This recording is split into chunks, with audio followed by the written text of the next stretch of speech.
how would you define happiness? As a state of being rather than a fleeting emotion. The mistake that most of us make is that we think happiness is something we can attain and get. And so we think of it as something that comes and goes. I ate the chocolate ice cream, I was happy. I went to the party, I was happy. I ate a laddu, I was happy. But the problem with that is when the laddu's over or the party's over, we're no longer happy. Happiness is a state. It's a state that comes from deep within us of being one with the world, being right in the world. Doesn't mean, interestingly, it doesn't mean that you never get sad. It doesn't mean that bad things don't happen. But it means that there's an underlying joy of your life that's a state of being. And again, yeah, things happen. You may get sad. Loved one may die. Something may happen. But that becomes the temporary blip. And you return to the state of happiness. Most of us are living in a state of sort of sub-happiness or subnormal. We're below baseline. So if this is baseline and happiness is here and sadness is here, dhanyavad bhaiya. If happiness is above the baseline and sadness is below the baseline, most of us sadly are living a little bit just below baseline. We're not miserable all the time, but we're just below baseline. And so we're constantly looking for things to push us up and over. And the problem with that is we get it, it spikes, and then we drop. And much like blood sugar, you drop lower even than you began. This is what happens when you eat, refined sugar or refined flours. Your blood sugar peaks, you've got all this energy, you feel great, and then it drops lower than it was before you ate it. This is why on a physical level we say, eat complex carbohydrates. Eat things that are going to give you energy at a stable level. Well, the same is true in life. Happiness as a state is that just above baseline. It's not the ecstatic. It's not the, oh my God, this is the best party in the world. It's just above baseline. Most of us live just above that baseline. Happiness as a state is just above that baseline. Meaning, yes, things happen that even push you even happier. But you return to the baseline of happiness as a state. And it comes from, here's where it comes from. It comes from exactly what I was telling this young man over here who asked the first question. What is your name? I'm sorry? Adnan. Okay, so when he asked his first question, that's what I was telling him, is when we think that our happiness is going to come from getting a car, from getting that job, from getting that house, from getting this possession, it spikes us, but we drop lower because those things don't actually bring happiness. The only happiness, and here's a deep and very important truth of life. The joy that you get from getting the object of your desire, I'm going to say it twice because it's confusing but important. The joy that you get from finally getting the object of your desire comes not from the object itself, but from finally having a moment in which you are not desiring something. Okay, I'm going to say that again. The joy that comes from finally obtaining the object of your desire, from finally getting what you've been wanting, that joy comes not from the object itself, but because in the moment you've obtained it, you're no longer wanting it. And the joy comes from being free for a moment of wanting. And that's where our joy comes from. The real happiness actually comes from a state of contentment within the self, that I'm not constantly wanting something else. when I'm wanting something, I'm sub-happy. Because I've convinced myself I need that to be happy. And since I don't have it, I'm not happy. I get it. I'm no longer yearning anything. But it's the lack of a desire that actually has brought me happiness.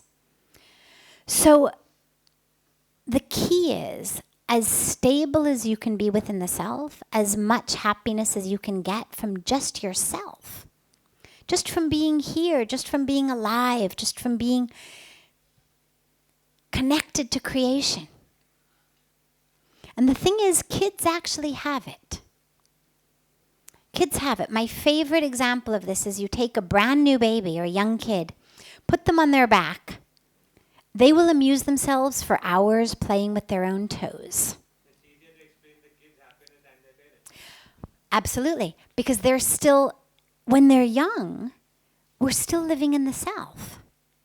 They're very happy. They're much happier than the adults. And if they're sad, they bounce back very quickly. Somebody steals their toy, they're upset, they get something else, they're okay. I mean, it's like, Puja Swamiji says, lines in the ocean. It's there for a moment and it's gone. As adults, what's happened is we've developed these expectations of what we want, what we should have. And the tragic part, which is way more in Indians than anybody else I know in the world, it exists everywhere, but way more in Indians, is the comparison to others. There is no culture I know that compares itself to other people as much as Indians do. And that spends as much time and energy negatively trying to bring others down for their own enjoyment. I mean, I came to India at 25, and I had never, in all of my life, in elementary school, in junior high, in high school, in summer camp, in college, I had never known people to gossip about others the way that people in India do. I mean, and you'd think that junior high and high schools, and these are the places of gossip. I didn't know what the potential of gossip was until I had landed in India. And I mention this not as a criticism, but I mention it because you've asked about why are we so unhappy. The unhappiness is not due to poverty. Because actually, as a quick aside, they did a study on poverty of people, poorest of the poor people living on the streets of Calcutta, compared with people living on the streets of Fresno, California, compared with people living in a homeless shelter camp in Washington State. 2 places in America, 1 place in India. The people on the street of Calcutta were far happier than the people on the streets of Fresno or in Washington, even though they had much less access to free food, free medical care, free shelter, anything.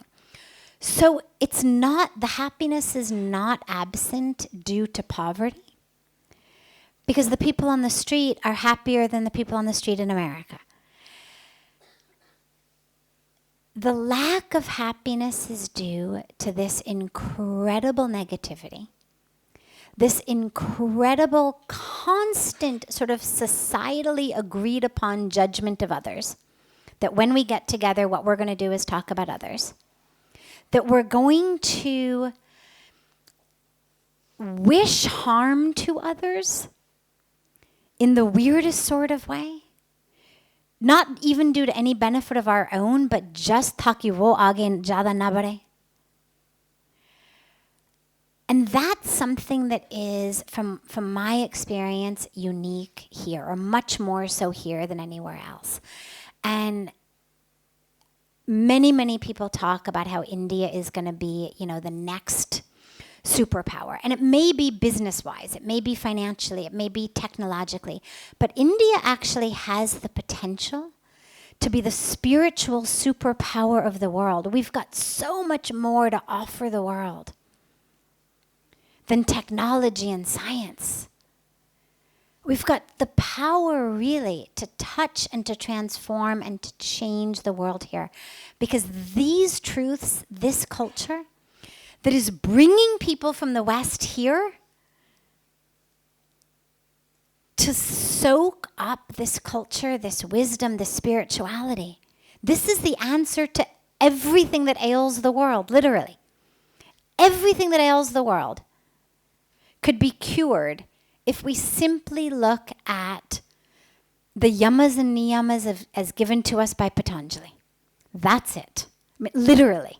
If we simply look at the teachings of the culture, ahimsa, non-violence, truthfulness, non-stealing. I mean, there it is. There's your world better. There's poverty. There's war. There's environmental devastation. It's all there. So India's got an incredible power, and if they just could just stop the negativity, stop the nonsense, stop the comparison and competition, stop judging and condemning and trying to bring other people down, the amount of free time and energy that they would free up to actually give the world what the world needs is phenomenal.